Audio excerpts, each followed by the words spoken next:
একটি যুদ্ধবিমান যার জন্মই হয়েছে শত্রুর আকাশে আধিপত্য প্রতিষ্ঠার জন্য। প্রিয় দর্শক, আজ আমরা কথা বলবো এক কিংবদন্তি যুদ্ধবিমান নিয়ে, যা বর্তমান পাকিস্তান বনাম ভারত যুদ্ধের মহানায়ক, চীনের চেংদু J-10C যুদ্ধবিমান। এটি চীনের 4.5 জেনারেশনের সবচেয়ে অ্যাডভান্সড যুদ্ধবিমান। এই যুদ্ধবিমানটি পাকিস্তানের রয়েছে 25টি। আজ আমরা জানব J-10C এর গোপন রহস্য, এর সক্ষমতা এবং এটি কিভাবে পাকিস্তান এয়ারফোর্সের একটি গেম চেঞ্জার হয়ে উঠল। চলুন শুরু করা যাক। 1980-এর দশকে চীন বুঝতে পারে যে তাদের পুরনো J-7 যা MiG-21-এর কপি যুগের সাথে তাল মেলাতে পারছে না।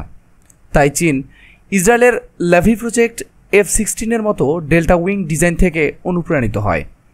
এরপর J-10 এ প্রথম উড়ান 1998 সালে, কিন্তু এতে রাশিয়ান AL-31FN ইঞ্জিন ব্যবহার করা হয়। পরবর্তীতে 2017 সালে J-10C আসে, যা সম্পূর্ণ চীনা টেকনোলজি দিয়ে WS-10B ইঞ্জিন এবং H রাডার নিয়ে।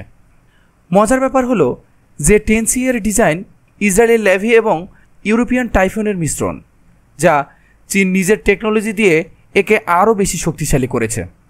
এই যুদ্ধবিমান চেংদু এয়ারক্রাফট কর্পোরেশন দ্বারা নির্মিত 4.5 জেনারেশনের মাল্টি রোল ফাইটার। এটি প্রথম 2017 সালে PLA এয়ারফোর্সে অ্যাক্টিভ ডিউটি শুরু করে। এর বিশেষত্ব হল স্টেলথ টেকনোলজি, H রাডার এবং সুপার ক্রুইজ সক্ষমতা। ভারতের রাফাল বা পাকিস্তানের JF-17 ও চীনের J-10C কী হতে পারে গেম চেঞ্জার? এর পারফরমেন্স দেখলে চমকে যাবেন। WS-10B টার্বোফ্যান ইঞ্জিনের মাধ্যমে ম্যাক 1.8 স্পিড গতিতে উঠতে পারে এই যুদ্ধবিমান। এছাড়াও অত্যন্ত নিম্ন গতিতে স্থিরতা থাকায় এটি পাকিস্তানের পাহাড়ি অঞ্চলে অত্যন্ত কার্যকর।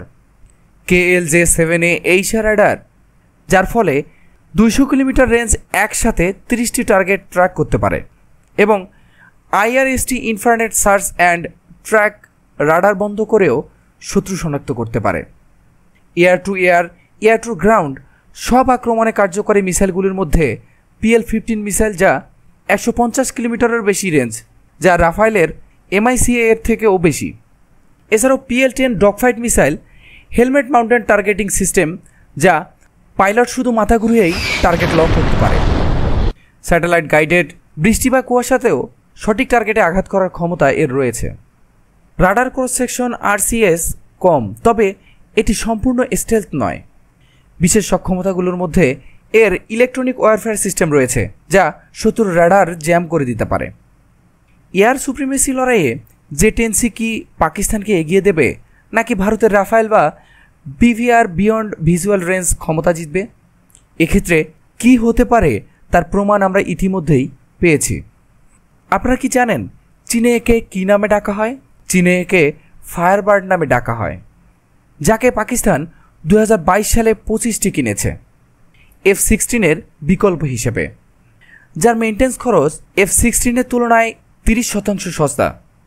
তো বন্ধুরা, বর্তমানে 4.5 জেনারেশনের যুদ্ধবিমানগুলির মধ্যে J-10C কি আপনার মতে দক্ষিণ এশিয়ার সবচেয়ে শক্তিশালী যুদ্ধবিমান, নাকি ভারতের রাফায়েল বা Su-30E রাজত্ব করবে? কমেন্টে জানান, লাইক শেয়ার করুন এবং সাবস্ক্রাইব করতে ভুলবেন না। পরের ভিডিওতে আমরা ভারতের তেজাস MK-1A নিয়ে ডিটেইলড আলোচনা করব ইনশাআল্লাহ।